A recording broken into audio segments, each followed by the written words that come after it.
Hola, esperando que estén muy bien, les vamos a presentar las corrientes literarias, más bien centradas en España. Iniciaremos con el barroco español.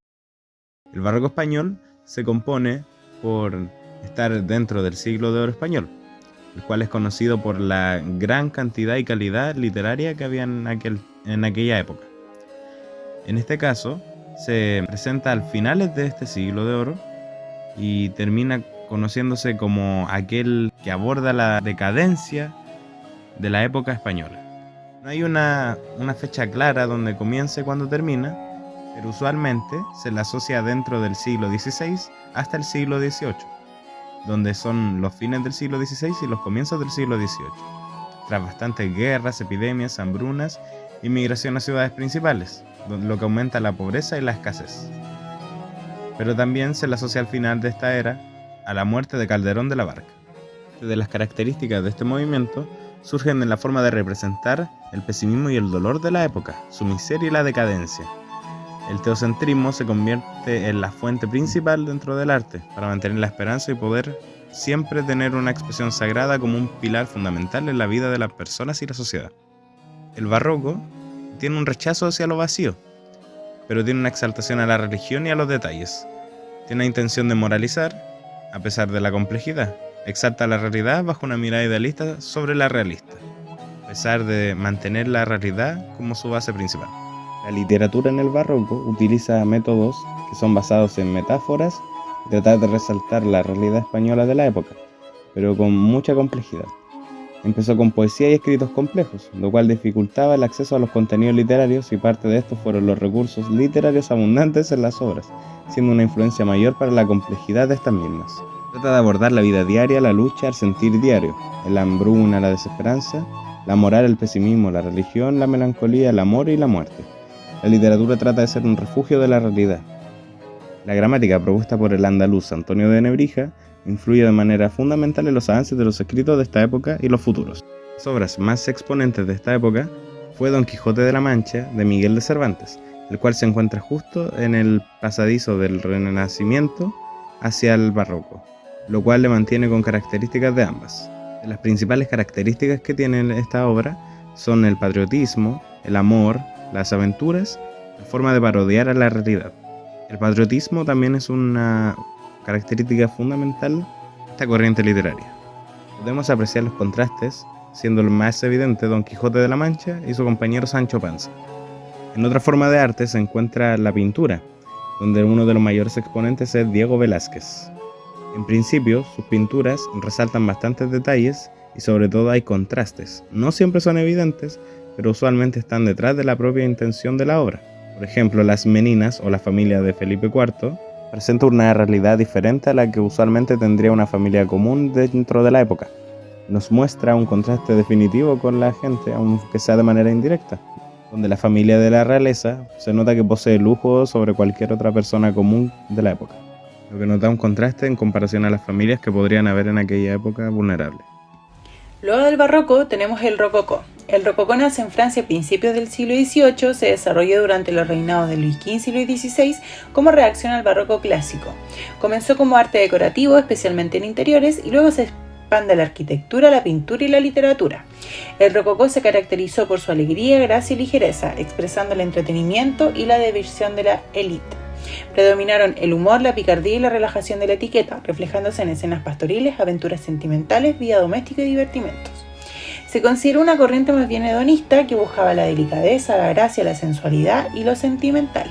A diferencia del barroco, que era solemne, religioso y oscuro, el rococó fue más lúdico, refinado y elegante. En la pintura rococó predominaron los temas de cortejo, las fiestas galantes y siempre tratados con un tono ligero y elegante. En cuanto a la arquitectura y la decoración, el rococó se distingue por sus líneas ondulantes y la abundancia de ornamentación. Como movimiento literario, se centró en la exploración de temas como el amor, la sensualidad, la naturaleza y la vida cotidiana.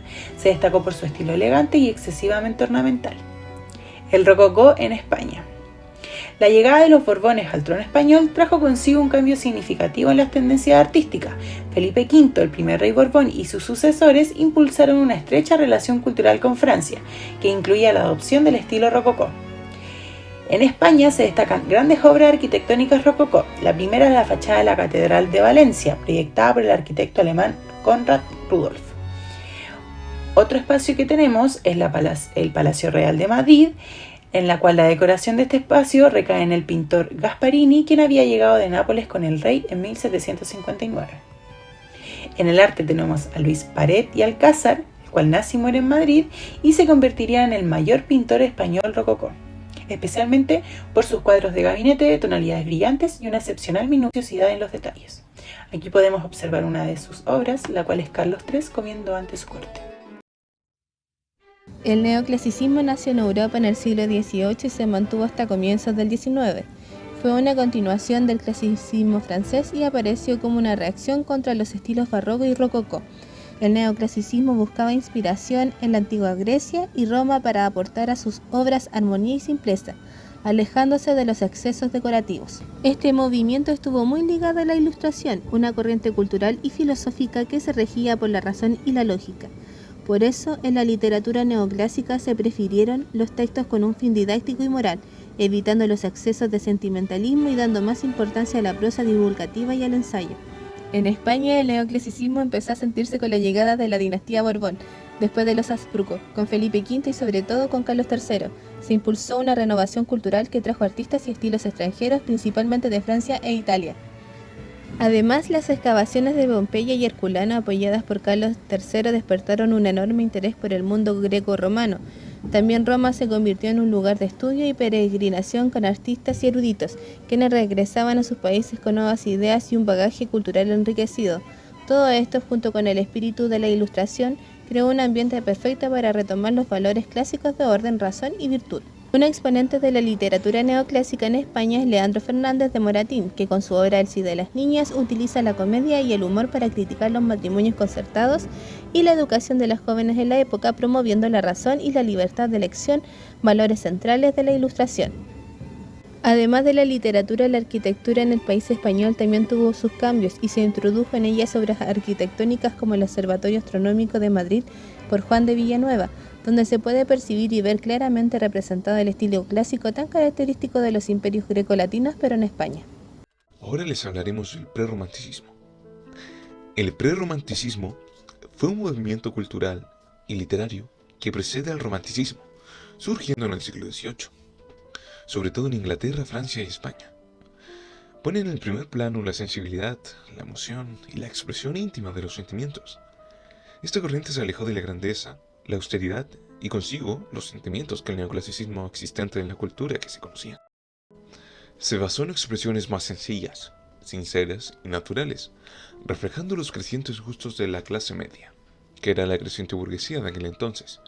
Igualmente, en conjunto a un pensamiento idealista, expresivo y explícito. Su principal ámbito de desarrollo fue la literatura, y uno de los autores más destacados del movimiento fue Jean-Jacques Rousseau, cuyo mayor impacto provino de su obra El contrato social, en la que plasmó la idea del estado primitivo, proponiendo un regreso del hombre a su naturaleza original. Otros escritores que vale la pena mencionar son Madame de Staël. Fue activista y escritora y se convirtió en una de las mujeres que impulsaron al feminismo hacia la era moderna. Aunque no pertenece estrictamente al prerromanticismo, su obra y pensamiento fueron fundamentales en la transición entre el prerromanticismo y el romanticismo. En España, el prerromanticismo también se vio reflejado en autores, mostrando cómo este movimiento literario tuvo un alcance mayor, y no se limitó solamente a Inglaterra o Francia. José Menéndez Valdés, considerado el poeta más importante del siglo XVIII en España y un verdadero puente hacia el romanticismo. Sus poemas escritos en 1785 y 1797 abordan temas complejos como la muerte y la soledad, reflejando así los estados emocionales a través de la naturaleza, siendo la melancolía uno de sus rasgos más destacados. Además del ámbito literario, el prerromanticismo también se refleja en las artes. Un ejemplo claro es el destacado Francisco de Goya, considerado uno de los pintores más importantes de finales del siglo XVIII en España. Sus obras muestran un profundo interés por los sentimientos, la melancolía y lo sombrío, reflejando los estados emocionales del ser humano y los conflictos de su época. Un claro ejemplo vendría a ser Los Caprichos de Goya, que son una serie de 80 grabados realizados entre 1977 y 1799, que critica los vicios, las supersticiones, las desigualdades de la sociedad española, con un tono melancólico y satírico. Mezclan lo fantástico y lo real, mostrando emociones humanas como el miedo y la locura. Por otro lado, tenemos el movimiento llamado romanticismo. Este es un movimiento artístico, literario y cultural que nace a finales del siglo XVIII y que dura hasta comienzos del siglo XIX. Surge en una época de constantes cambios en la que la sociedad comenzaba a cuestionar la forma en que había vivido hasta entonces. Nada era estable y las bases sociales y políticas estaban en transformación. Este movimiento se caracteriza por la exaltación de los sentimientos, la subjetividad y el individualismo, así como por la libertad artística y la búsqueda de la originalidad. En esto se idealiza la naturaleza y con ella se busca reflejar estados de ánimo. El romanticismo es una de las épocas culturales más famosas que influyen en el arte, la literatura y la música. Este movimiento marca un periodo de transición con un renovado interés en la arquitectura gótica, como por ejemplo el arquitecto Carl Friedrich incorpora elementos de Italia y Grecia buscando emociones e imaginación en el espectador, influenciado por la literatura, pintura y música romántica. También tenemos la literatura del romanticismo, la cual es el conjunto de obras escritas entre finales del siglo XVIII. Aquí tenemos, por ejemplo, a autores como Goethe, Lord Byron, Victor Hugo. En el romanticismo, Lord Byron se destacó como uno de los máximos exponentes de la poesía romántica inglesa. Él fue el que popularizó el héroe romántico, el individuo incomprendido, y deja una huella duradera en la literatura europea. También tenemos la manifestación del romanticismo en España. Tenemos a un gran representante, el cual es Mariano José de Larra. Este destacó por su ironía, mordacidad y capacidad de crítica en todo tipo de escritos, ensayos y artículos periodísticos. Tenemos obras como El vuelva usted mañana, El castellano viejo o El casarse pronto y mal. También tenemos el área del arte, en la cual la pintura romántica surgió impulsada por la nueva burguesía, ya que éstas se interesaban en nuevas formas estéticas y literarias. La aristocracia y la alta burguesía también generaron esta cierta demanda de retratos, un género cultivado por pintores como Federico Madrazo, cuyo retrato Condesa de Vilche refleja una composición delicada y refinada. Cada movimiento histórico tiene su influencia. Nos pareció más interesante el romanticismo porque da pie a la creatividad y logra estar en sintonía con sus emociones e ideales. Los autores se atrevieron no solo a representar los mundos subjetivos sostenidos en su imaginación, sino también a mostrar la cruda realidad de su época. Así lo hizo Víctor Hugo en Los Miserables. Sin todos estos movimientos, al final la literatura no sería lo que es hoy, además de todos los movimientos artísticos, y no reflejaría en la sociedad y no tendría el impacto que debería tener, dejando un registro de cómo la sociedad ha ido avanzando y evolucionando.